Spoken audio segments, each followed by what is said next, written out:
లూకా సువార్త 2వ అధ్యాయము 40వ వచనం నుండి 40వ వచనం నుండి 52వ వచనం వరకు ఒక్కొక్క వచనాన్ని చదువుకుంటూ వెళ్దాం. మొట్టమొదటి 40వ వచనం చదువుదాం. బాలుడు జ్ఞానముతో నిండుకొనుచు ఎదిగి బలము పొందుచుండెను, దేవుని దయ ఆయన మీద ఉండెను. చదివిన వాక్యాలను, చదవబోతున్న వాక్యాలను దేవుడు మన కొరకై దీవించును గాక. బాలుడు అంటే ఎవరు తెలుసా? ఎవరు? ప్రభువైన యేసుక్రీస్తు.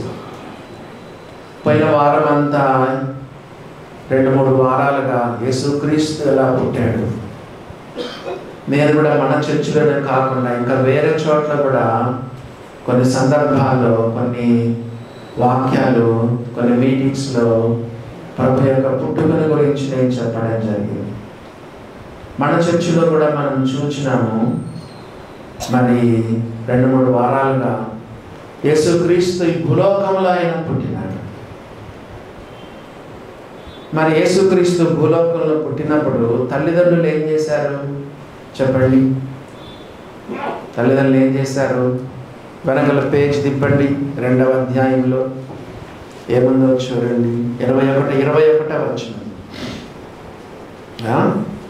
21వ వచనం చదవండి. ఆ శిశువునకు సున్నతి చేయవలసిన 8వ దినము వచ్చినప్పుడు గర్భమంద ఆయన పడకమునుపు దేవదూత చేత పెట్టబడిన యేసు అను పేరు వారు ఆయనకు పెట్టిరి.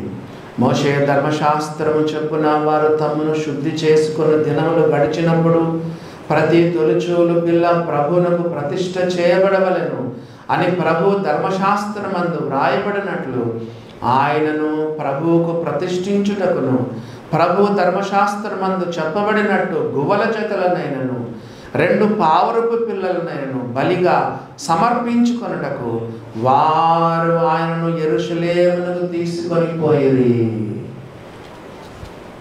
8 దినాల యేసుక్రీస్తును తల్లిదండ్రులు ఏం చేస్తారు చెప్పండి?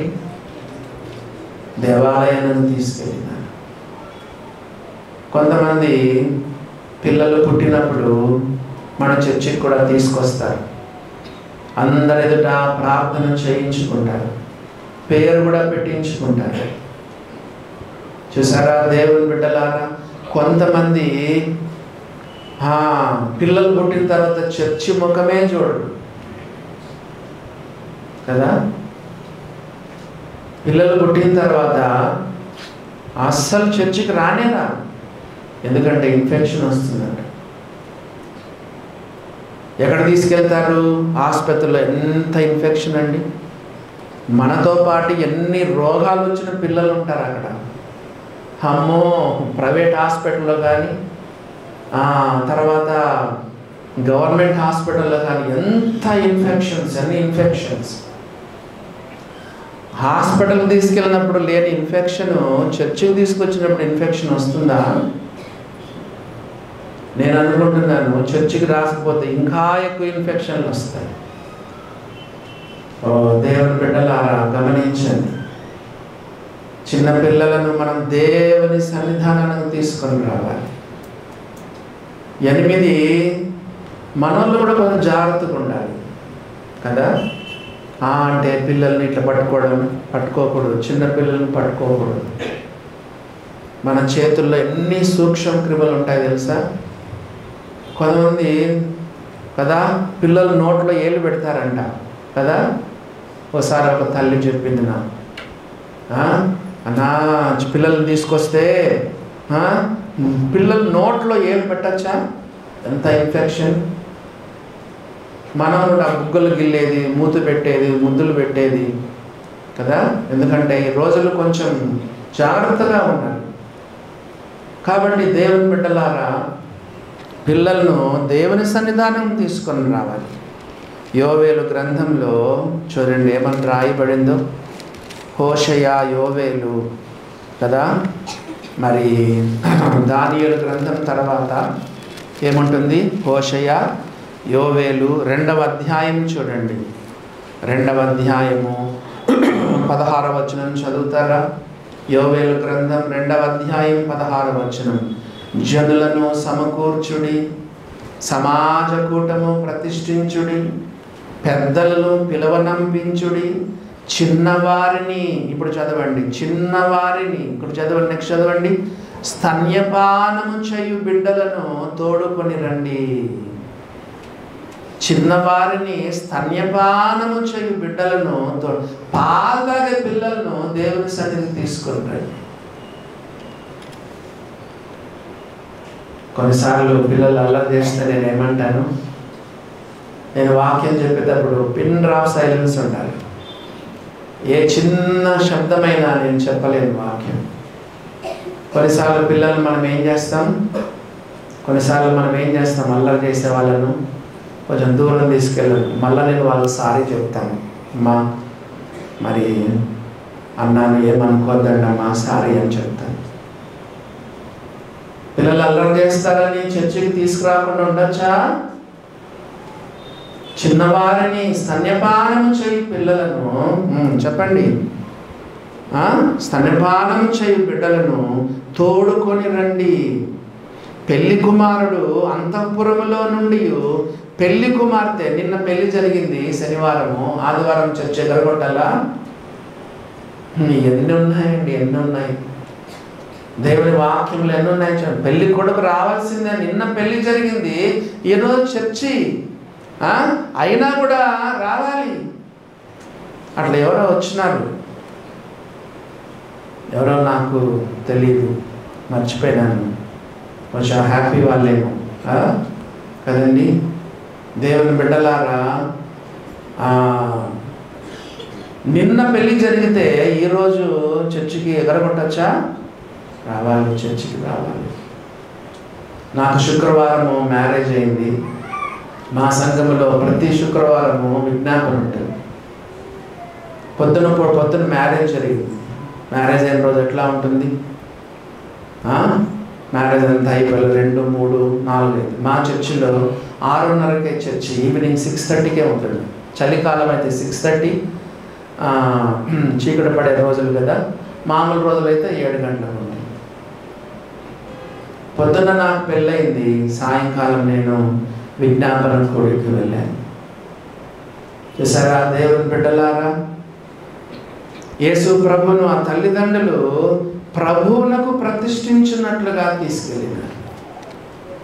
ఓ దేవుని బిడ్డలారా, గమనించండి. మళ్ళా మనం వద్దాము లూకాసు వార్త 2వ అధ్యాయానికి వస్తే 40వ వచనం. బాలుడు, యేసు ప్రభు జీవితము 3 భాగాలు. యేసు ప్రభు జీవితము 3 భాగాలుగా ఉన్నాయి. ఫస్ట్ బాల్యం. బాల్యాన్ని ఏమంటారు చెప్పండి?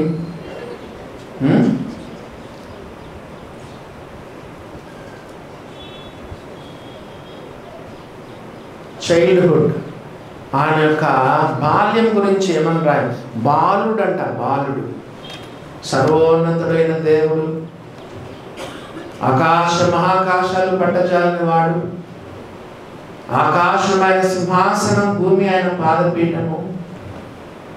పైసారి మనం విన్నాం, 9 మాసాలు తల్లి గర్భంలో అట్లనే ముడుచుకొని ఉన్నాడు. 9 మాసాలు మరియ గర్భంలో అట్లాగనే ఉండిపోయినాడు. ఆయన పుట్టాడు, ఇప్పుడు బాలుడైనాడు.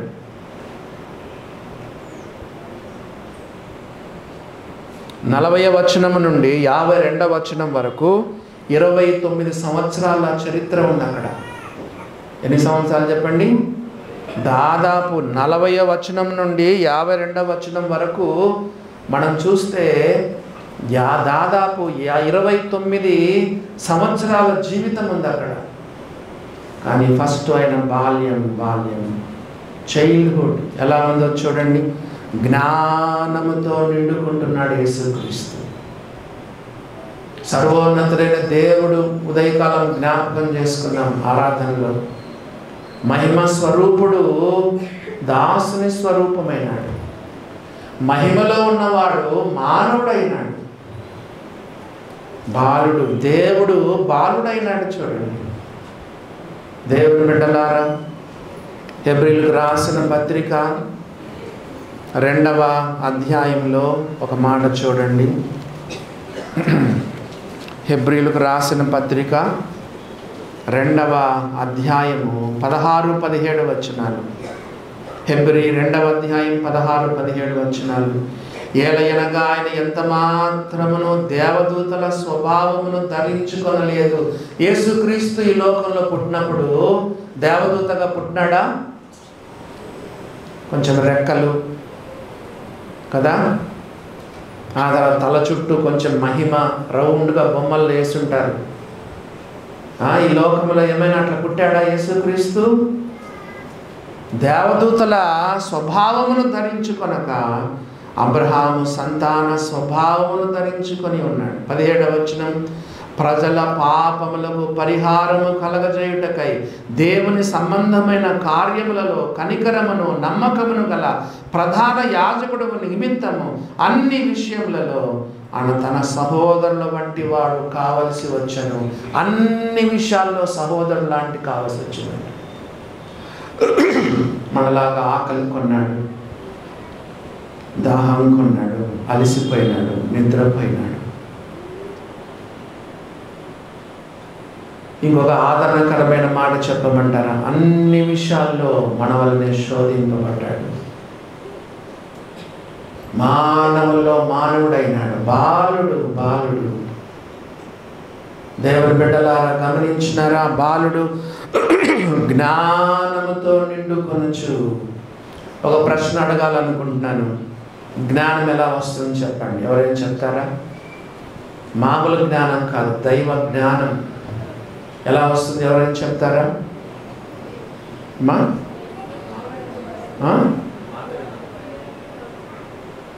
జ్ఞానం ఎలా వస్తుంది చెప్పండి. సామెతల గ్రంథం 9వ అధ్యాయము 10వ వచనం చూడండి.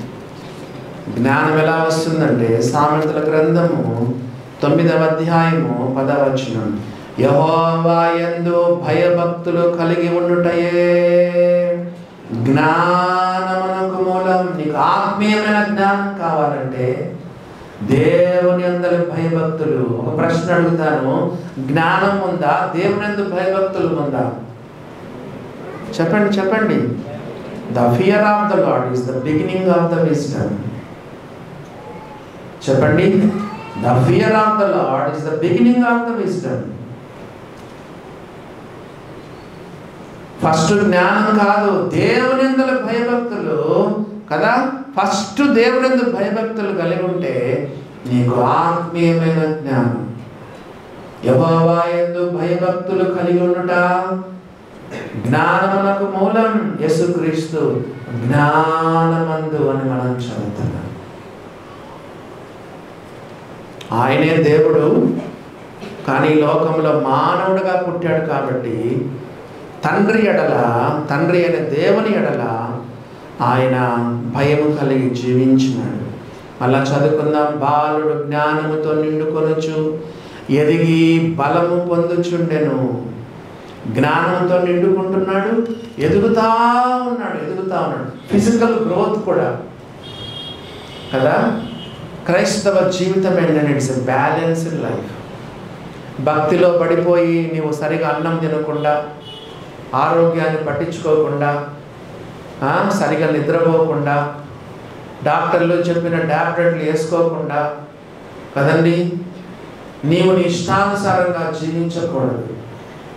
నీ ఆరోగ్యం గురించి, నీ దేహాన్ని గురించి కూడా నువ్వు శ్రద్ధ తీసుకోవాలి. దేవుని యొక్క క్రైస్తవ జీవితం అనేది బ్యాలెన్స్డ్ లైఫ్. చదువా? బాగా చదువు. ఉద్యోగమా? బాగా చేయి. భార్య బిడ్డలనా? బాగా చూసుకో. దేవునికి ఇవ్వాల్సిన సమయం దేవునికి ఇవ్వు. అన్ని విషయాల్లో కూడా మనము బ్యాలెన్స్డ్గా ఉండాలి. భక్తిలో పడిపోయి భార్యను నిర్లక్ష్యం చేయకూడదు, కుటుంబ జీవితాన్ని నిర్లక్ష్యం చేయకూడదు. ఉద్యోగంలో పడిపోయి దేవుని మర్చిపోకూడదు. ఆటపాటల్లో పడిపోయి చదువుని నిర్లక్ష్యం చేయకూడదు. పొద్దస్తమానం బైబిల్ ప్రార్థన అని చెప్పి నీ చదువును నిర్లక్ష్యం చేయకూడదు. ఇట్స్ ఎ బ్యాలెన్స్డ్ లైఫ్ అని మనం చదువుతున్నాం. ఆ బాలుడు చూడండి, ఎదిగి బలము పొందుచూ ఉండెను. బలం పొందుతా ఉన్నాడు. ఆత్మీయంగా బలం పొందుతున్నాడు, శారీరకంగా కూడా బలం ఫిట్నెస్ అంటారు కదా. దేవుని బిడ్డలారా, మీరందరూ కూడా మీ ఆరోగ్యాల గురించి జాగ్రత్త వహించండి.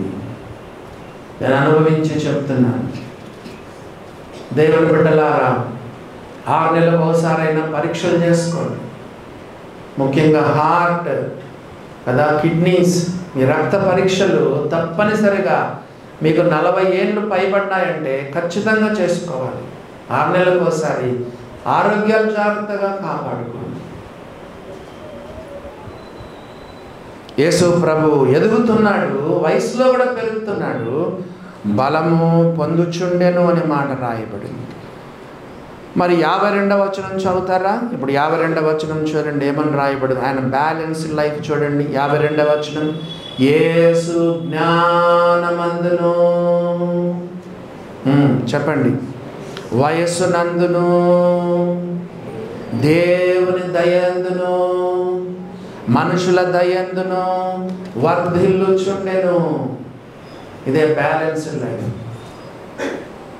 జ్ఞానమందు అంటే ఏంటి చెప్పండి? మెంటల్లీ. రెండవ చూడండి, వయస్సునందు అంటే ఫిజికల్గా, శారీరకంగా. దేవుని దయ అంటే ఏంటి చెప్పండి? స్పిరిచువల్గా. నెక్స్ట్ మనుషుల దయ అంటే సోషల్గా. కొంతమంది ఏమంటారు తెలుసా? అన్నా, లోకులు కాకులన్నా, లోకులు ఏమనుకుంటే మనకేముందన్నా, మనుషులు ఏమనుకుంటే మనం దేవుని దృష్టిలో బాగుంటే చాలన్నా కొంతమంది భలే నీతులు చెప్తారు. దేవుని దయ, మనుషుల దయ. నీ ఇంటిలో నీకు మంచి సాక్ష్యం ఉండాలి. భార్య దగ్గర, భర్త దగ్గర, పిల్లల దగ్గర, తల్లిదండ్రుల దగ్గర, సంఘములో, నువ్వు పనిచేసే స్థలంలో, నీ వీధుల్లో నిన్ను ఏమంటారు? గయ్యాలంటారా? నీ వీధిలో నిన్నేమంటారు చెప్పండి? పొట్లాడేవాడు అంటారా? దేవుని బిడ్డలారా గమనించండి, యేసు ప్రభు జీవితము సరి సమానం బ్యాలెన్స్డ్గా ఉంది. యేసు ప్రభు దేవుని జ్ఞానమందును అంటే మెంటల్లీ, వయసునందంటే ఫిజికల్లీ, దేవుని దయ అంటే స్పిరిచువల్లీ, మనుషుల దయ అంటే సోషల్లీ ఆయన వర్ధిల్లుతున్నాడని దేవుని వాక్యంలో రాయబడి. రోజుకి ఆయన వర్ధిల్లుతున్నాడు, అన్ని రకాలుగా వర్ధిల్లుతున్నాడు. ఈరోజు డేట్ ఎంత చెప్పండి? 28 ఎంత ఈరోజు? 29. సంవత్సరం అంతా అయిపోయింది కదా. సంవత్సరం అంతా అయిపోయింది. ఈరోజు ఒక్కసారి నువ్వు పరీక్ష చేసుకో. ఈ సంవత్సరం అంతా అయిపోయింది కదా, స్పిరిచువల్గా నువ్వు ఇంతైనా కొంచెమైనా ఎదిగినావా? క్రీస్తు సారూప్యంలో నువ్వు మార్చబడిందా? పోయిన సంవత్సరానికి ఇంకా రాబోయే సంవత్సరం ఏమైనా కొంచెం తేడా, ఇంతైనా ఎదిగావా? ఒక చెట్టును చూడండి, పోయిన సంవత్సరానికి ఈ సంవత్సరానికి ఎంత ఎదిగి ఉంటుందో ఒక చెట్టు. నీ ఇంట్లోనే నీ పిల్లలు కనిపిస్తున్నారు కదా. పోయిన సంవత్సరం 5వ తరగతి, ఈ సంవత్సరం 6వ తరగతి. కనీసం సంవత్సరానికి ఒక్కసారైనా మనం పరీక్ష చేసుకోవాలి. యేసుక్రీస్తు అని వర్ధిల్లుతా ఉన్నాడు. Is prospering. ఒకసారి అందరము, ఇంక్లూడింగ్ మై సెల్ఫ్, ఈ సంవత్సరం అంతట్లో నేను ఇన్ని వాక్యాలు విన్నాను కదా, ఏమైనా కొంచెమైనా ఎదిగి క్రీస్తు సారూప్యంలో కొంచెమైనా మార్చబడ్డానా? కొంచెమైనా ఆత్మీయంగా ఎదిగానా? యేసు ప్రభు అన్ని రంగాలలో ఆయన అభివృద్ధిలోనికి వస్తున్నాడు, వర్ధిల్లుతున్నాడని రాయబడింది. ఇది ఆయన బాల్యం. ఇది ఏంటి చెప్పండి? ఆయన బాల్యం. ఇప్పుడు ఆయన యవనాన్ని గురించి మనం వినబోతున్నాం. సెకండ్ థింగ్ చూడండి, ఆయన యవనం గురించి వినబోతున్నాం. 41వ వచనం, పస్కా పండుగప్పుడు ఆయన తల్లిదండ్రులు ఏటేటా యెరూషలేమునకు వెళ్ళుచుండువారు. ఆయన 12 ఏండ్ల వాడై ఉన్నప్పుడు ఆ పండుగను ఆచరించుటకై వాడుక చొప్పున వారు యెరూషలేమునకు వెళ్ళిరి. 41వ వచనం, పస్కా పండుగప్పుడు ఆయన తల్లిదండ్రులు ఏటేటా యెరూషలేమునకు వెళ్ళుచుండువారు. ఈ తల్లిదండ్రులకు ఏం అలవాటు అంటే దేవుని మందిరానికి వెళ్ళే అలవాటు. ఆ రోజుల్లో వాళ్ళు సంవత్సరానికి 3 సార్లు పోవాలి దేవుని మందిరానికి. ఎంత దూరమైనా సరే, it's a long journey, that to they are very very poor. అయినా సరే దేవుని వాక్యానికి లోబడి ఈ తల్లిదండ్రులు, ఇప్పుడు యేసు ప్రభు వయసు 12 సంవత్సరాలు. ఇందాక చెప్పాను కదా, ఇక్కడంతా ఈరోజు మనం యేసు ప్రభు యొక్క 29 సంవత్సరాల యొక్క జీవితం ఇక్కడ ఉంది. అంత 29 సంవత్సరాల జీవితం అంతా తీసుకొచ్చి ఇక్కడ రాయబడింది. నా వైపు చూడండి, నా వైపు చూడండి.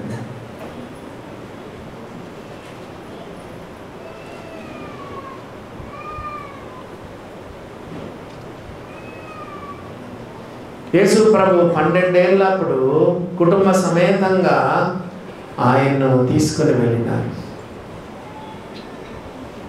చర్చికి వస్తున్నావా? మన క్రిస్మస్ రోజు ఒక ఆయన కనిపించాడు అక్కడ. అంతకుముందు కాయగూరలు అమ్మేవాడు. ఇంకా మళ్ళా నెక్స్ట్ క్రిస్మస్కి వస్తాడు,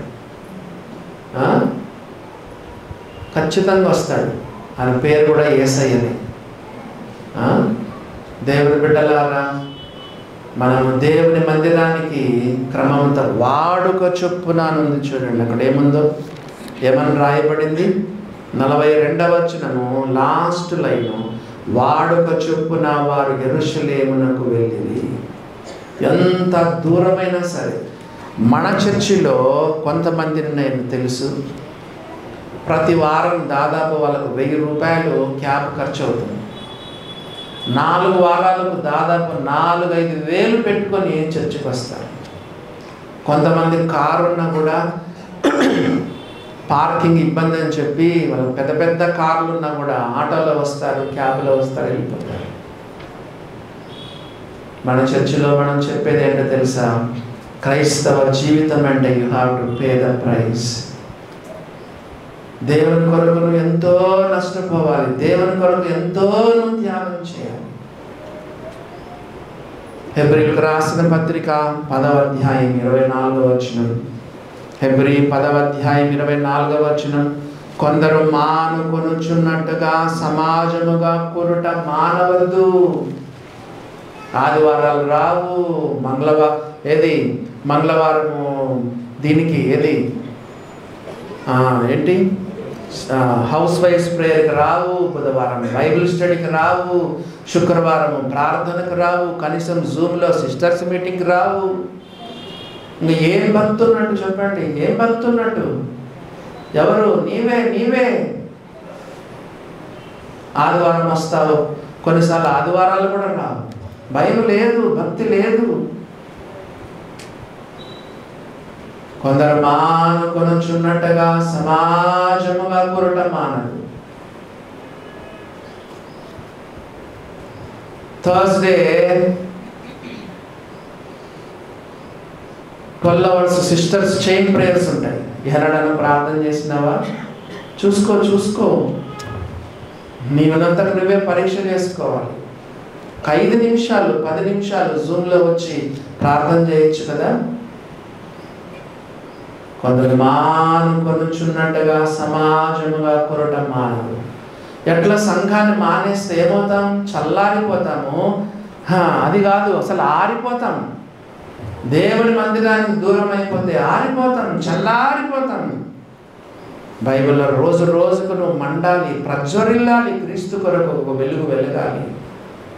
దేవుని బిడ్డలారా, కొందరు మానుకొనుచున్నట్టుగా సమాజముగా కొరట మానక ఒకరినొకడు హెచ్చరించుచు ఆ దినము సమీపించడం మీరు చూచును కొలది. మరి ఎక్కువగా కూడుకోమంటే నువ్వు ఇంకా తక్కువ రాను తగ్గిపోతున్నావు.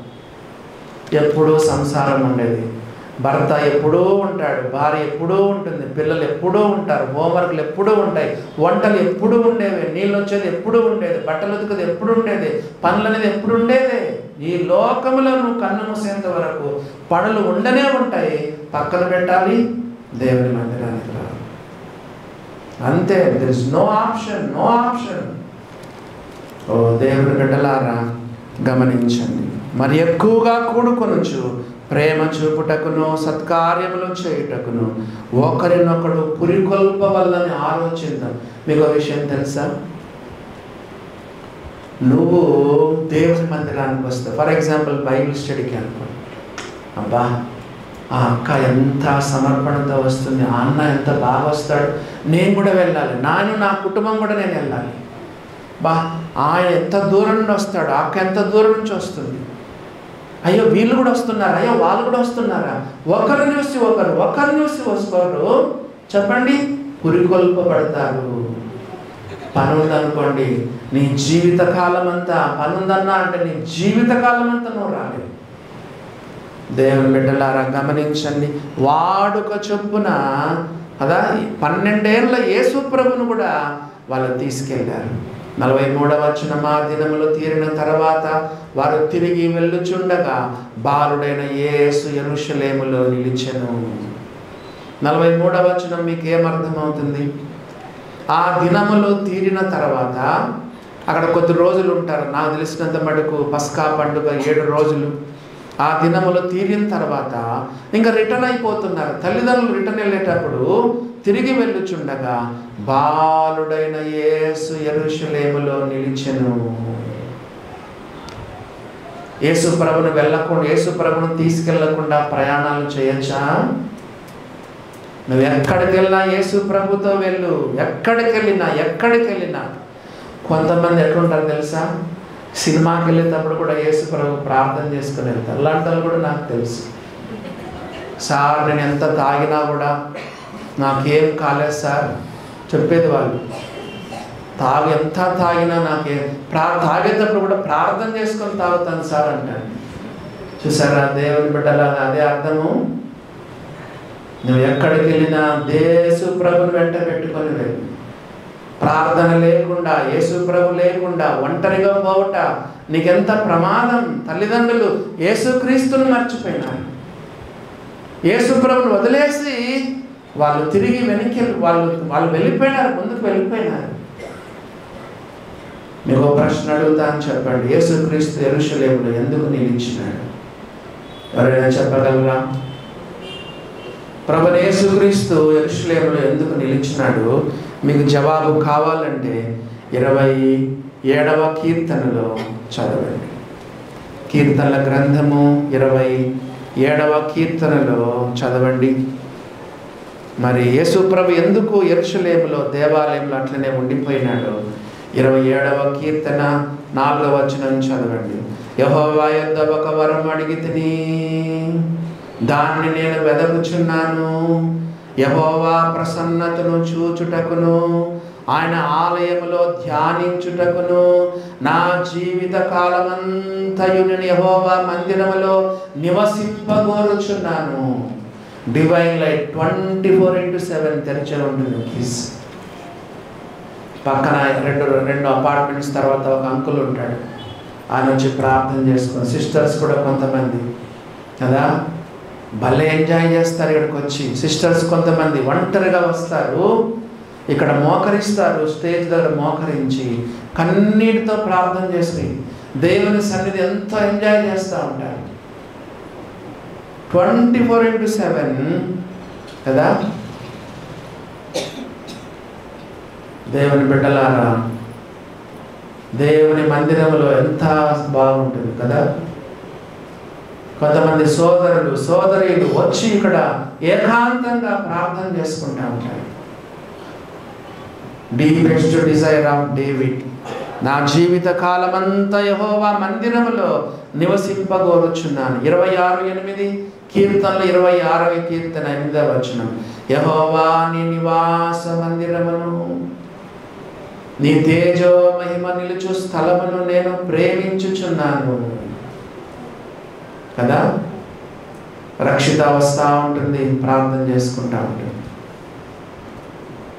మరి ఆ తర్వాత దుర్గా రెగ్యులర్గా వస్తూ ఉంటుంది, ఒంటరిగా ప్రేయర్ చేసుకుంటూ ఉంటుంది. వాళ్ళు ఎంకరేజ్ చేయడానికి వాళ్ళ పేర్లు చెప్తున్నాను. కొంతమంది బ్రదర్స్ కూడా, విల్సన్, ఇంకా కొంతమంది పైన ఉన్నవారు, ఇక్కడ ఒక 2 ఆ తర్వాత సత్యనారాయణ గారు ఉంటాడు, ఆయన వస్తాడు, ప్రార్థన చేసుకుంటా ఉంటాడు. దేవుని బిడ్డలారా గమనించండి. సుధీర్ సోదరు సుధీర్ ఇప్పుడు కూడా వచ్చినాడు, ఈరోజు కూడా వచ్చినాడు. వాళ్ళ ఊరి వాళ్ళ ఇల్లు ఎక్కడో తెలుసా? మరి చింతల వైపు ఎక్కడో చాలా దూరం. ఇక్కడికి వచ్చి కొన్ని గంటలు ప్రార్థన చేసుకుని వెళ్తారు. దేవుని బిడ్డలారా గమనించండి. యెహోవా నీ నివాస మందిరమును, నీ తేజో మహిమ నిలుచు స్థలమును నేను ప్రేమించుచున్నాను. ఆ తర్వాత చూడండి 86వ కీర్తనలో ఒక మాట చదువుదాము. యేసు ప్రభు ఎందుకు యెరూషలేములో నిలిచిపోయినాడు, ఎందుకు ఆయన ఆ యొక్క దేవాలయంలో నిలిచిపోయినాడు? 84వ కీర్తన 7వ వచనం.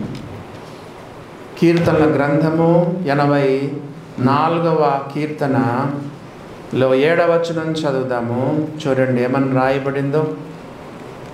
84వ కీర్తన 7వ వచనము 2వ లైన్ చదవండి. వారిలో ప్రతివాడును సియోనులో దేవుని సన్నిధిని కనబడతాడు. 7వ వచనం 2వ లైన్లో, వారిలో ప్రతివాడును సియోనులో దేవుని మందిరములో కనపడును. 10వ వచనం, నీ ఆవరణములో ఒక దినము గడుపుట 1000 దినముల కంటే శ్రేష్టం. 1000 దినాలంటే ఎన్ని సంవత్సరాలు చెప్తారు ఎవరైనా? చెప్పండి. వయసు దాదాపు 3 సంవత్సరాలు. నీ ఆవరణంలో 1000 దినములు, 3 సంవత్సరాలు ఉద్యోగం పోయిన దానికంటే కూడా ఒక్క రోజు నువ్వు దేవుని మందిరంలో గడపడం అది శ్రేష్టమైనది. 3 రోజులు నువ్వు మరి కాలేజీకి వెళ్ళిన దానికంటే ఒక్క రోజు నువ్వు దేవుని మందిరంలో గడపడము అది శ్రేష్టమైనది అని చెప్తున్నాను. నీకు ఎన్ని యాబ్సెంటీస్ పడినాయి ఆదివారాలు? చెప్పు ఎన్ని ఆదివారాలు యాబ్సెంట్ అయినాయి? దేవుని బిడ్డలారా గమనించండి. 87వ కీర్తన 2వ వచనం చదువుతున్నాను. కీర్తనలు 22వ కీర్తన 7వ వచనం. 87వ కీర్తన 87 verse 2. యాకోబు నివాసములన్నిటికంటే సియోను గుమ్మములు యెహోవాకు ప్రియములై ఉన్నవి. యేసయ్యకు సియోను గుమ్మములు, ఆ మందిర గుమ్మములు చెప్పండి ప్రియంగా ఉన్నాయంట. యేసు ప్రభుకు ఎంత ప్రియంగా, దేవుని మందిరం, దేవుని గుమ్మాలు యేసు ప్రభుకు ఎంత ప్రియంగా ఉన్నాయి. దేవుని బిడ్డలారా, ఇందాక మనము ఒకటి మర్చిపోయినాం కదా. ఏ వచనము? 84వ కీర్తనలో 10వ వచనం 2వ లైన్.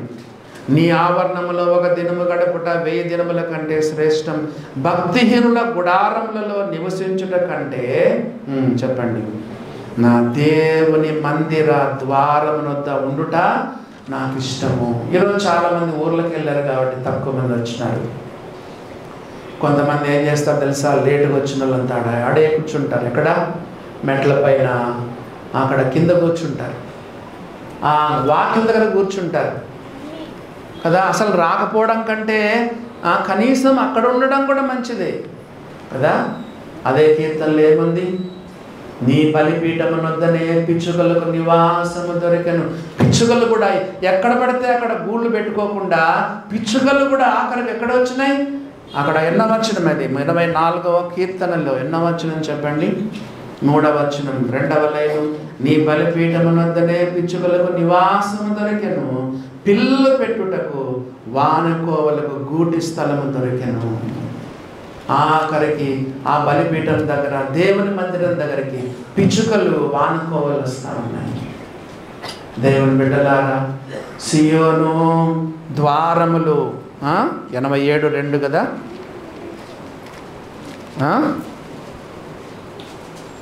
సియోను గుమ్మములు యెహోవాకు ప్రియములై ఉన్నవి. సియోను గుమ్మములు యెహోవాకు ప్రియములు. అందుకే యేసు ప్రభు దేవాలయం నిలిచిపోయిన వయసు ఎంత? 12. హిస్ టీనేజ్, యంగ్ ఏజ్ అంటారు కదా, టీన్ కదా, టీనేజ్ 13, 14, 15, 16, 17, 18, 19. చూసారా? ఆయన బాల్యాన్ని చూచినాము, ఆయన యవన టీనేజ్ను మనం చూస్తూ ఉన్నాము. 44వ వచనం, ఆయన తల్లిదండ్రుల సంగతి ఎరుగక ఆయన సమాజంలో ఉన్నాడని తలంచి ఒక దిన ప్రయాణం సాగిపోయి తమ బంధువులలోనూ నిలవరి వారిలోనూ ఆయన వెదకుచుండిరి. ఆయన కనపడనందున ఆయన వెదకుచు యెరూషలేమునకు తిరిగి వచ్చిరి. మనము దీంట్లో ఒక స్పిరిచువల్ లెసన్. యేసు ప్రభువును పోగొట్టుకున్నావా? మళ్ళా వెతుకు, అని నీకు దొరుకుతాడు. రక్షణ పొందినావు, బాప్తిసం తీసుకున్నావు, యేసు ప్రభువును పోగొట్టుకున్నావు. రక్షణ పొందినావు, మారు మనసు పొందినావు, దారి తప్పిపోయినావు, యేసు ప్రభువును వదిలిపెట్టి చాలా ముందుకు సాగిపోయినావు. Come back to Jesus. నువ్వు యేసు ప్రభువును వెతికితే యేసు ప్రభు నీకు దొరుకుతాడు. ఈ మధ్య ఒక వాక్యాన్ని చూపించాను కదా, మీరు నన్ను వెతికిన ఎడలా పూర్ణ మనసుతో. ఎప్పుడు? క్రిస్మస్ రోజు కదా. జ్ఞానులు వెతుక్కుంటూ వచ్చినారు. యూదుల రాజుగా పుట్టినవాడు ఎక్కడ అని దేశాలను దాటుకుంటూ వెతుక్కుంటూ వస్తే మనం ఒక వచనాన్ని గుర్తు చేసుకున్నాం. ఏంటది? మీరు నన్ను వెతికిన ఎడలా పూర్ణ మనసుతో నన్ను గురించి విచారణ చేయని ఎడలా మీరు నన్ను కనుగొంటారు, నన్ను నేను మీకు కనపరుచుకుంటాను. ఇర్మియా గ్రంథం 29వ అధ్యాయం చూడండి. నాకు కూడా ఆ మాట చాలా ఇష్టమైన మాట. ఇఫ్ యు సీక్ హిమ్ కదా, హోల్ హార్టెడ్లీ, నువ్వు ఆయన హృదయపూర్వకంగా మనస్ఫూర్తిగా diligently, if you seek him diligently you will find him. ఇర్మియా గ్రంథం 29వ అధ్యాయంలో చూడండి 13వ వచనం, మీరు నన్ను వెతికిన ఎడలా పూర్ణ మనసుతో నన్ను గురించి విచారణ చేయని ఎడలా మీరు నన్ను కనుగొందురు, నన్ను నేను మీకు కనపరుచుకొందును. యేసు ప్రభువును వదిలిపెట్టి చాలా దూరం ముందుకు వెళ్ళిపోయినావా? Come back to Jesus. అందరికి తిరిగి రా, నువ్వు ఆయన కనుగొంటావు. ప్రకటన 2వ అధ్యాయంలో ఏమని రాయబడింది? నువ్వు ఎక్కడ పడితేవో అది జ్ఞాపకం చేసుకొని మారు మనసు పొందము అని ఉంది కదా, గుర్తుందా మీకు? నువ్వు ఏ స్థితిలో నుండి పడితేవో అది జ్ఞాపకం చేసుకొని మారు మనసు పొంది మొదటి క్రియలను మరలా చేయమన్నాడు. Come back to Jesus. మన చర్చిలో తరచుగా ఒక వాక్యాన్ని గుర్తు చేస్తూ ఉంటాను. చెప్పండి ఎవరైనా. కోట్ల కొలది పాపులను, కోట్ల కొలది బ్యాక్ స్లైడింగ్ బిలీవర్స్ను ఆదరించిన వాక్యం. దిగజారిపోయిన విశ్వాసులను, ఘోర పాపాత్మలను ప్రపంచవ్యాప్తముగా ఆదరించిన ఒక వాక్యం చెప్పండి. నా దగ్గరికి వచ్చి వారిని ఎంత మాత్రం బయటికి త్రోసివేయను. సంవత్సరం ఆఖరి ఆదివారం ఎన్ని తప్పిదాలు చేసావో, ఎన్ని పాపాలు చేసావో కదా, ఎన్ని తీర్మానాలు చేసుకున్నావు. నాకు తెలిసినంత మటుకు నువ్వు ఎన్ని నిర్ణయాలు చేసుకున్నా నిలబడలేదు. నేను కూడా చిన్నప్పుడు ఎన్నో డిసెంబర్ 31 ఎన్నో తీర్మానాలు చేసుకున్న, అట్టర్ ఫెయిల్ అయిపోయినాను. యేసు ప్రభువుని నమ్ముకొని మన భారమంతా ఆయన పైన వేస్తే నీకు జయ జీవితం. నీ సొంత నిర్ణయాలు ఏం చేసుకున్నది పనికిరావు. నీ పూర్ణ హృదయంతో ఆయన నమ్మకం ఉంచు. మళ్ళా వారు వెనక్కి వచ్చినారు. అయ్యో యేసు ప్రభు లేడే, మాతో యేసు ప్రభు లేడే అని చెప్పి మళ్ళా వెనక్కి వచ్చినప్పుడు వారు క్రీస్తును కనుగొన్నారు అని మనం చదువుతున్నాం. 46వ వచనం, 3 దినములైన తర్వాత ఆయన దేవాలయములో బోధకుల మధ్య కూర్చుండి, యవన సోదరుడా, యవన సోదరి, టీనేజ్లో ఉన్న బాయ్స్ అండ్ గర్ల్స్, ఎవరి మధ్యలో మీరు ఉంటున్నారు? మొదటి కీర్తన చెప్పండి. దుష్టుల ఆలోచన చొప్పున నడవక, పాపుల మార్గం నిలవక, అభాసకులు కూర్చున్న చోటున కూర్చుండద్దు. ఎవరు నీ ఫ్రెండ్స్? ఎవరు? తాగుబోతులతో సహవాసం చేయదని బైబిల్లో రాయి. తిండిబోతులతో త్రాగుబోతులతో సహవాసం చేయకము, మోసపోకుడి, దుష్ట సాంగత్యము, మంచి నడవడిని చెప్పును. ఫ్రెండ్స్తో పాటే ఉండాలి, కాలేజీలకు వెళ్ళాలి, వాళ్ళతో పాటే చదవాలి, వాళ్ళతో పాటే ఉండాలి. కానీ వాళ్ళ క్రియలలో మనం పాలు పంపులు కలుగు. సహవాసం ఎంతవరకు అంతవరకే. దేవుని బిడ్డలారా, టీనేజ్ బాయ్ యేసుక్రీస్తు మానవ శరీరాన్ని ధరించి దేవాలయంలో వాళ్ళ మధ్యలో ఆయన కూర్చున్నాడు. చూడండి ఏమని రాయబడిందో, వారి మాటలను ఆలకించుచు వారిని ప్రశ్నలు అడుగుచు ఉండగా చూచిరి. ఎప్పుడైనా మీరు గుర్తుపెట్టుకోండి, నీ దగ్గరికి ఇంకో బ్రదర్ వచ్చాడు, నీ దగ్గరికి ఇంకో సిస్టర్ వచ్చినారు, మళ్ళీ ఇంకోరు వచ్చినారు కదా, ఇద్దరి దగ్గరికి ఇంకా మూడో వ్యక్తి వచ్చాడు, ఆ ఇద్దరి దగ్గర ఇంకో మూడో వ్యక్తి వచ్చినాడు, మళ్ళీ నాలుగో వ్యక్తి వచ్చినాడు. ఏం మాట్లాడుకోవాలి చెప్పండి? జోబన్న ఇట్లా కదా, ప్రభాకర్ అంకుల్ ఇట్లా, ఈయన ఇట్లా, ఆయన ఇట్లా, ఆ అక్క సంగతి తెలుసా నీకు, నాన్న ఆ అన్నయ్య సంగతి తెలుసా నీకు? ఓ దేవుని బిడ్డలారా, మలాకి గ్రంథం 3వ అధ్యాయము చదవండి. 3వ అధ్యాయం 16వ వచనం. మలాకి గ్రంథము 3వ అధ్యాయము 16వ వచనం చూడండి ఏమని రాయబడిందో. మలాకి గ్రంథం 3వ అధ్యాయము 16వ వచనం. అప్పుడు యెహోవా యందు భయభక్తులు గలవారు ఒకరితో ఒకరు మాటలాడుకొనుచుండగా యెహోవా చెవియొగ్గి ఆలకించెను. నీ దగ్గరికి ఎవరో వచ్చినారు, దేవుని గురించి మాట్లాడు కదా, ముసలమ్మ ముచ్చట్లు కాదు. ఇద్దరి దగ్గరికి ఇంకో మూడో వ్యక్తి వచ్చాడు, నాలుగో వ్యక్తి వచ్చినాడు. ఆత్మీయమైన సంగతులు, బైబిల్ సంగతులు కదా, దేవుని గురించి సంభాషణ చేయి. యెహోవా యందు భయభక్తులు గలవారు ఒకరితో ఒకరు మాట్లాడుకొనుచుండగా యెహోవా చెవియొగ్గి ఆలకించెను. ఇప్పుడు చదవండి. మరియు యెహోవా యందు భయభక్తులు కలిగి ఆయన నామమును స్మరించుచూ ఉండు వారికి జ్ఞాపకార్థముగా ఒక గ్రంథము ఆయన సముఖమందు వ్రాయబడెను. గమనించినారా దేవుని బిడ్డలారా? ఎవరైతే ఇద్దరు ముగ్గురు కలిసి దేవుని మాటలు చెప్పుకుంటా ఉంటారో వాళ్ళ సంభాషణ దేవుడు గ్రంథంలో రాస్తాడంట. లూకాసు వార్త 24వ అధ్యాయం చూడండి. లూకాసు వార్త 24వ అధ్యాయము 14-15 వచనాలు చదవండి. లూకాసు వార్త 24వ అధ్యాయం 14-15 వచనాలు. జరిగిన ఈ సంగతులన్నీ గూర్చి ఒకరితో ఒకరు సంభాషించుకొనుచుండిరి. వారు సంభాషించుచు ఆలోచించుకొనుచుండగా యేసు తానే దగ్గరికి వచ్చి వారితో కూడా నిలిచెను. ఇద్దరు ఎమ్మాయి మార్గంలో వెళ్తున్న ఇద్దరు శిష్యులు యేసు ప్రభుని గురించి మాట్లాడుకుంటా ఉంటే చదవండి, మీరు చెప్పండి, మీరే చెప్పండి. యేసు తానే వారి మధ్యకు వచ్చి నిలిచినాడని రాయబడి. ఎప్పుడు చూసినా గాసిప్, ముసలమ్మ ముచ్చట్లు, థర్డ్ పర్సన్ గురించి మాట్లాడడం, క్రిటిసిజం చేయడం. ఎప్పుడిదేనా మారు కొత్త సంవత్సరంలో మారు. నీలో ఎన్ని తప్పిదాలు పెట్టుకొని కదా ఎదుటి వారిని విమర్శ చేస్తావా? దేవుని బిడ్డలారా గమనించండి. ఒకరితో దేవుని గురించి మనం సంభాషించాలని దేవుని వాక్. యేసుప్రభు ఏం చేస్తున్నాడు? యేసుప్రభు ఏం చేస్తున్నాడు? వాళ్ళ మధ్య కూర్చుండి టీనేజ్లో ఆయన ఆ యొక్క టీనేజ్లో యవన ప్రాయంలో ఏం చేస్తున్నాడో చూడండి. వారి మాటలను ఆలకించుచు వారిని ప్రశ్నలు అడుగుచు. మీకు ఒకవేళ డౌట్ రావచ్చు, యేసుప్రభు ప్రశ్నలు ఎందుకు అడుగుతున్నాడు తెలియకనా? స్కూల్లో టీచర్ కూడా ఏం చేస్తారు, మన స్టూడెంట్స్కి ప్రశ్నలు వేస్తారు. తెలియక కాదు, వాళ్ళ ద్వారా చెప్పించాలని. యేసు ప్రభువు ప్రశ్నలు అడుగుతున్నాడంటే ఆయనకు తెలియదని కాదు, వాక్యమై ఉన్న యేసుక్రీస్తు కదా, వాక్యం నీ ధర్మశాస్త్రమున ఆంతర్యములో ఉన్నదని చెప్పాడు. దేవుని వాక్యమంతా యేసుక్రీస్తు లోపల ఉంది. ప్రశ్నలు అడుగుతున్నాడంటే వాళ్ళ ద్వారా చెప్పించాలని అడుగుతున్నాడు. ఇంకా చూడండి ఏమని రాయబడిందో 47వ వచనం. ఆయన మాటలు వినిన వారందరూ ఆయన ప్రజ్ఞ అంటే ఏంటి చెప్పండి?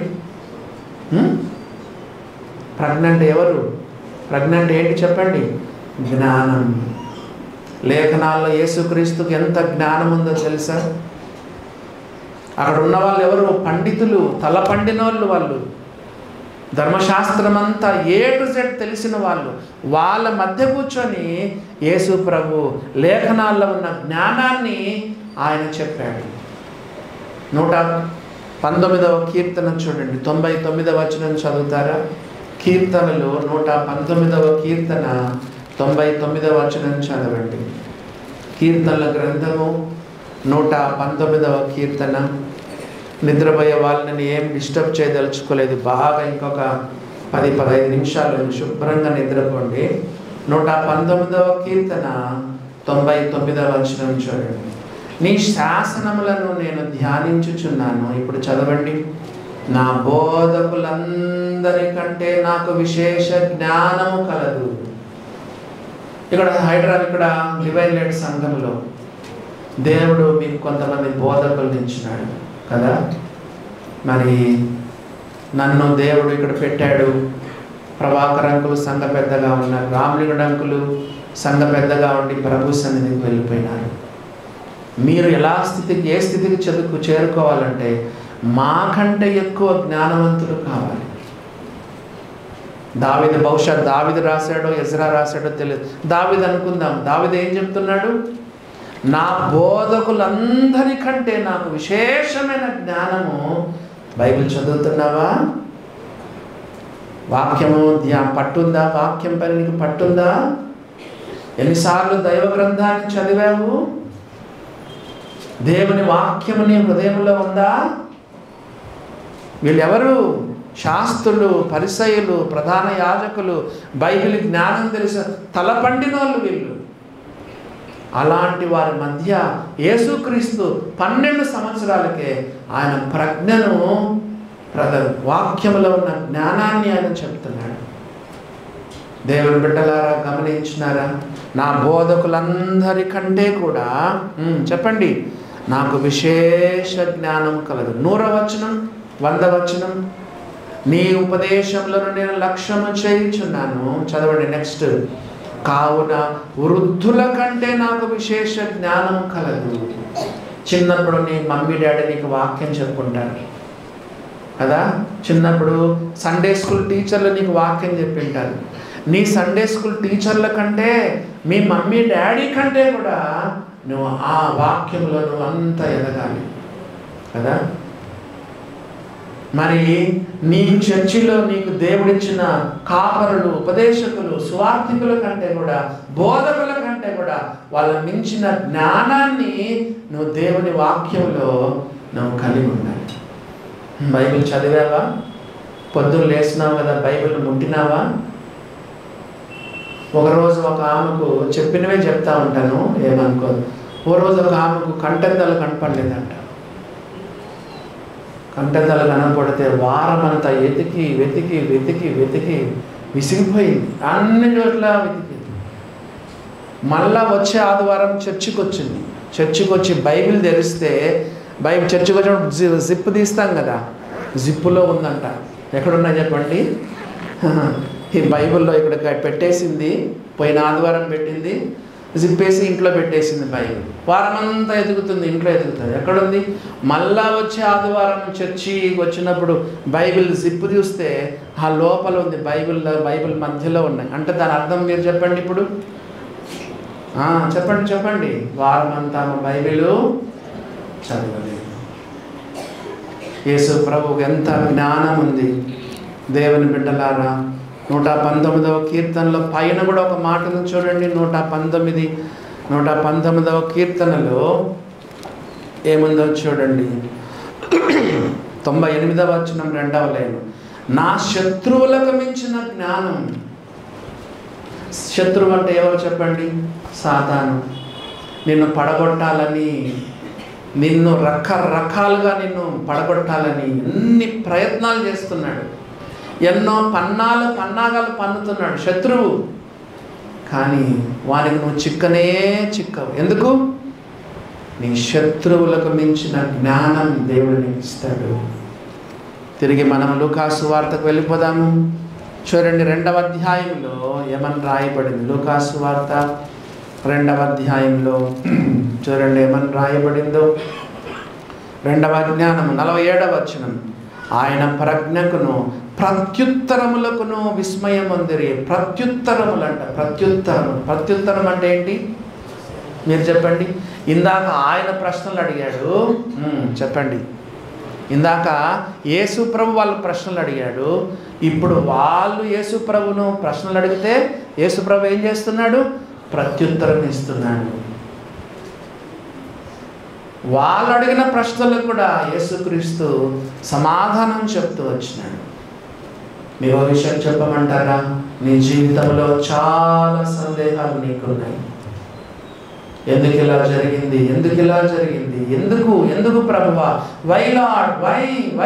వై? ఈరోజు దేవుని సన్నిధానానికి చాలా ప్రశ్నలతో వచ్చినావు కదా.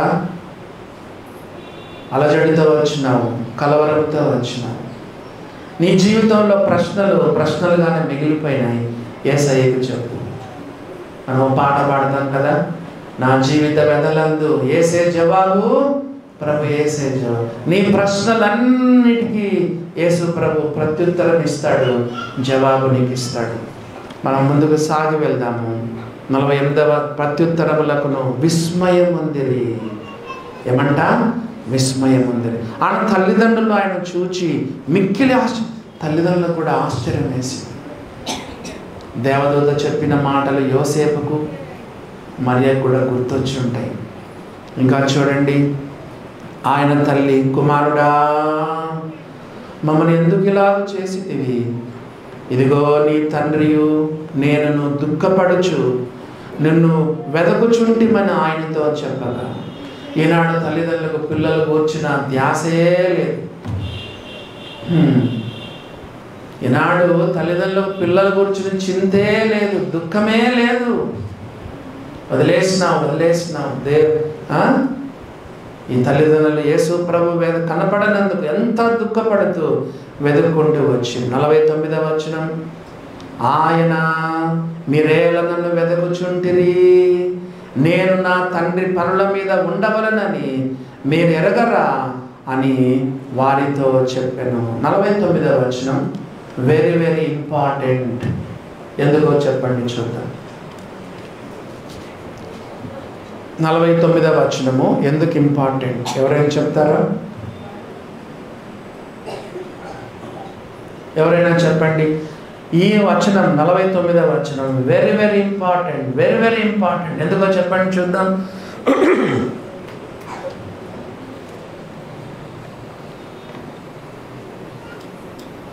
First recorded verse of Jesus.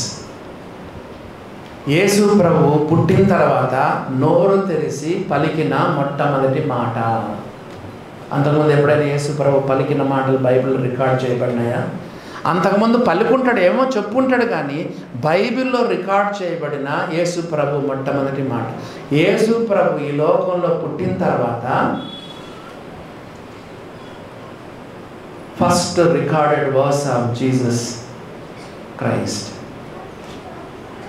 యేసు ప్రభు ఈ లోకంలో పుట్టిన తర్వాత ఫస్ట్ టైంగా ఆయన మాటలు రికార్డ్ చేయబడిన ఫస్ట్ మాట ఏంటంటే, నేను నా తండ్రి పనుల మీద ఉండవాలని మీరు ఎరగరా. తండ్రి పని.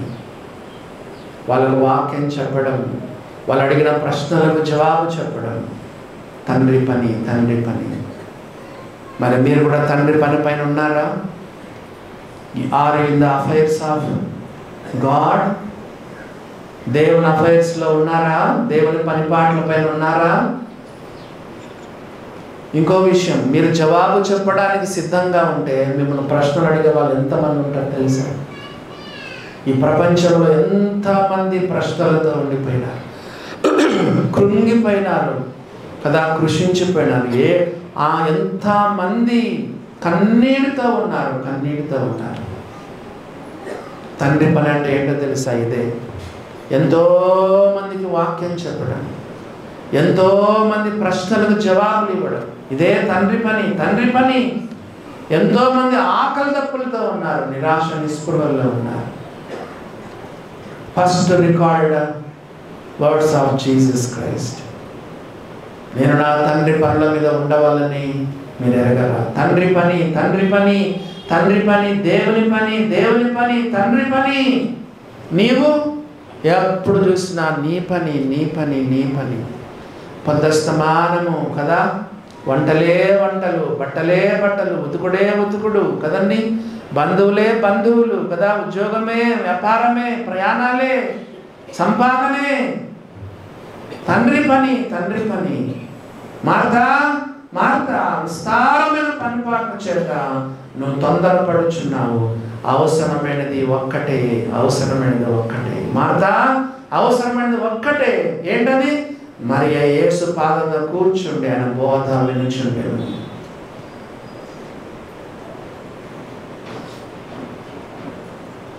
యోహాను సువార్త 4వ అధ్యాయము 24వ వచనం.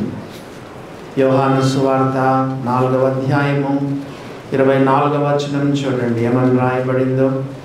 యోహాను సువార్త 4:24. యేసు వారిని చూచి నన్ను పంపిన వాని చిత్తము నెరవేర్చుట ఆయన పని, ఆయన పని తుదముట్టించుట. చెప్పండి చెప్పండి.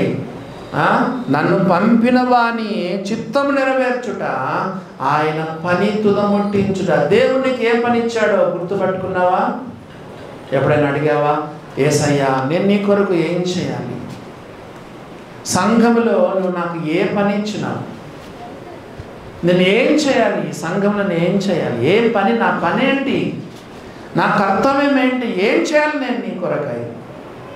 నన్ను పంపిన వాని చిత్తము నెరవేర్చుట ఆయన పని తుదముట్టించుట నాకు ఆహారము. ఆహారం. మీకు ఒకసారి చెప్పాను, కుంటావిడ దైవ సేవకుల దగ్గరికి వచ్చి అడిగిందంట, అంకుల్ నాకు ఏదైనా పని చెప్పండి అంకుల్. కుంటిదాన్ని నువ్వేం చేస్తావు? పో పో అన్నాడంట. ఆమె ఏడ్చుకుంటా ప్రార్థన చేసింది దేవుని. దేవుడు ఏం చెప్పాడు తెలుసా? అరగంట ముందుకు చర్చికి వెళ్ళు, చక్రాల బండిలో చర్చి గేట్ దగ్గర కూర్చో, అందరికీ వందనాలు పెట్టు, నవ్వు, లోపలికి ఆహ్వానించు అన్నాడంట. అరగంట ముందే వచ్చింది. దేవుడు ఆమెకు చెప్పిన పని కదా. కుంటామే చక్రాల బండిలో కూర్చోవడం, గేట్ దగ్గరే ఉండడం, అందరికీ వందనాలు చెప్పడం, ఒక మంచి స్మైల్ ఇవ్వడం, అందరిని లోపలికి ఆహ్వానించడం. చర్చ్ ఎంతో పెరిగిపోయిందంట. సంఘ పెద్దలు విజిటింగ్ వెళ్ళినప్పుడు ఎవరు చూసినా ఈ అమ్మాయి గురించే, ఈ అమ్మాయి గురించే. చూడండి ఆమెకు ఏం పెద్ద పని ఇచ్చాడు దేవుడు? వందనాలు పెట్టడం, స్మైల్ ఇవ్వడం, లోపలికి ఆహ్వానించడం. నీ చిరునవ్వు ఎంత మందిని ఆకర్షిస్తుందో తెలుసా? దేవుని బిడ్డలారా గమనించండి. ఒక ఆయన ఆత్మహత్య చేసుకోవాలని పోతా ఉన్నాడు. ఆత్మహత్య చేసుకోవడం నిజంగా జరిగింది. ఆత్మహత్య చేసుకోవడానికి పోతా ఉంటే ఒకటి అనుకున్నాడంట, నేను వెళ్ళే దారిలో కనీసం ఒక్కరైనా నన్ను నవ్వుతూ పలకరిస్తే నేను ఆత్మహత్య చేసుకోను అనుకొని అది చీటీ రాసుకొని చెప్పండి వెళ్తా ఉన్నాడు. తన ఆత్మహత్య చేసుకోక మనకు ఆ దారిలో కనీసం ఒక్కరు కూడా ఆయన్ను నవ్వుతూ పలకరించలేదు. ఆత్మహత్య చేసుకున్నాడు. పోలీసులు వచ్చి చూస్తారు కదా, అన్ని వెతుకుతారు. చీటీ దొరికింది. నన్ను ఇంతవరకు ఎవరు కూడా నవ్వుతూ పలకరించలేదు. నేను ఈ యొక్క డెసిషన్ తీసుకునేటప్పుడు కనీసం ఒక్కరైనా నన్ను పలకరించుంటే నేను ఈ యొక్క ఆత్మహత్య చేసుకునేవాడిని కాదు అని చెప్పాడు. ఆ పేపర్లో రాస్తుంది. దేవుని బిడ్డలారా, నేను నా తండ్రి పనుల మీద ఉండవల్లని మీరు ఎరగరా అని యేసు ప్రభువు వారు చెప్పిన మాట. First recorded verse of Jesus Christ. 50వ వచనం. అయితే ఆయన తమతో చెప్పిన మాట వారు గ్రహింపలేదు. అంతటా ఆయన వారితో కూడా బయలుదేరి నజరేతునకు వచ్చి వారికి లోబడి ఉండెను. అక్కడ యెరూషలేములో యేసు ప్రభువుకు చాలా బాగుంది కదా. పాటలు, వాక్యము కదా, సంభాషణ కదా, అందరికీ వాక్యం చెప్పడం, దేవుని పనిలో నిమగ్నమై ఉండడం, చాలా అక్కడ యెరూషలేములో యేసు ప్రభువుకు చాలా బాగుంది. అక్కడే ఉండిపోయినాడా? ఎక్కడికి వచ్చినాడు? మమ్మీ డాడీతో పాటు నజరేతుకు వచ్చాడు. ఇందాక చెప్పాను, బ్యాలెన్స్డ్ లైఫ్, బ్యాలెన్స్డ్ లైఫ్. సేవ సేవ కదా, చదువు చదువే, ఉద్యోగం ఉద్యోగమే, వ్యాపారం వ్యాపారమే. చర్చికి ఇవ్వాల్సిన సమయం దేవునికి ఇవ్వాల్సిన సమయం దేవునికి ఇవ్వాలి. భార్య బిడ్డలతో భర్తలతో గడపాల్సిన సమయం గడపాలి. Christian life is a balanced life. యెరూషలేములో ఎంత బాగున్నా కూడా యేసు ప్రభు అక్కడ లేడు. ఆయన నజరేతుకు వచ్చి, ఇప్పుడు చదవండి, వారికి లోబడి ఉండెను. చెప్పండి, వారికి లోబడి ఉండెను. అవసరమా? మీకు ఒక ప్రశ్న వేయాలనుకుంటున్నాను. యేసు ప్రభు పర్ఫెక్టా? తల్లిదండ్రులు పర్ఫెక్టా? ఎవరు ఆత్మీయంగా ఎదిగిన వాళ్ళు ఎవరు చెప్పండి? యేసు ప్రభు బాగా ఆత్మీయంగా ఎదిగినటువంటి వాడా? తల్లిదండ్రులు మరియ యోసేపులు బాగా ఎదిగినటువంటి వాళ్ళు? ఇద్దరిలో ఎవరు పర్ఫెక్ట్ చెప్పండి? యేసు ప్రభు పర్ఫెక్ట్. తన పేరెంట్స్లో ఎన్ని లోపాలు ఉన్నాయి తెలుసా? Imperfect parents. తన తల్లిదండ్రులు తనకంటే స్పిరిచువల్ కాదు, తన తల్లిదండ్రులు తనకంటే యోగ్యులు కాదు, తనకంటే పర్ఫెక్ట్ కాదు. వాళ్ళ ఇంపర్ఫెక్ట్ పేరెంట్స్. తాను పర్ఫెక్ట్ అయినా కూడా నాయకత్వానికి ఆయన లోబడ్డాడు. మీ ఇంట్లో నాయకులు ఎవరు చెప్పండి? Mummy daddy. భార్యకు నాయకుడు ఎవరు? భర్త కదా, లోబడాల్సిందే. సంఘంలో ఎవరు నాయకులు? ఎవరు? సంఘ పెద్దలు. ఖచ్చితంగా లోబడాల్సిందే కదా, లేకపోతే దేవుడిని ఆశీర్వదించడు. తన పేరెంట్స్ తనకంటే ఆత్మీయంగా ఎంతో తక్కువ, అసలు కంపేర్ కూడా చేయడానికి లేదు. కానీ యేసుక్రీస్తు ఆయన నాయకులు, తన ఇంటిలో నాయకులు తల్లిదండ్రులు కాబట్టి బైబిల్లో రాయబడింది, వారికి లోబడి ఉండెను. మీ తల్లిదండ్రులకు లోబడుతున్నారా? యవన బిడ్డలారా చెప్పండి, మీ తల్లిదండ్రులు లోబడుతున్నారా? నీకు పెళ్ళయ్యేంత వరకు నువ్వు లోబడాల్సిందే. పెళ్ళైన వాళ్ళకు చెప్తున్నాను, పెళ్ళయిన తర్వాత ఎట్టి పరిస్థితుల్లో మీ మమ్మీ డాడీకి మీరు లోబడకూడదు. కొంతమంది పెళ్ళైనా కూడా mummy daddy mummy daddy mummy daddy mummy daddy. No, దేవుని వాక్యం ఒప్పుకోదు. తల్లిదండ్రులు సలహాలు ఇస్తారు, తీసుకో కదా. తల్లిదండ్రులు నీకేమైనా మంచి చెప్తే తీసుకో, కానీ నీ కుటుంబాన్ని తల్లిదండ్రులు ఏలకూడదు. పెళ్ళయిన తర్వాత భార్యాభర్తలు వారిద్దరు మాత్రమే నిర్ణయాలు తీసుకోవాలి. తల్లిదండ్రుల యొక్క ప్రభావము బిడ్డల మీద ఉండకూడదు వాక్య ప్రకారం.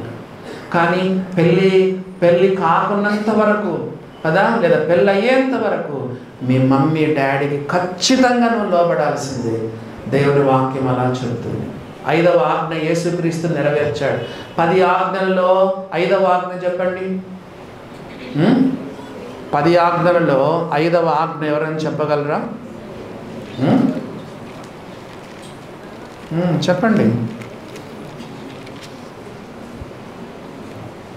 నీ దేవుడైన యెహోవా నీకు అనుగ్రహించు దేశములో నీవు దీర్ఘాయుష్మంతుడవనట్లు నీ తండ్రిని తల్లిని సన్మానించుము.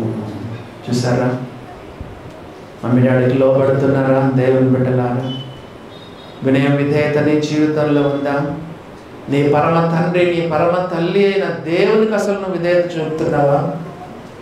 నీ భర్తకు లోబడి జీవిస్తున్నావా? పై అధికారులకు లోబడుతున్నావా?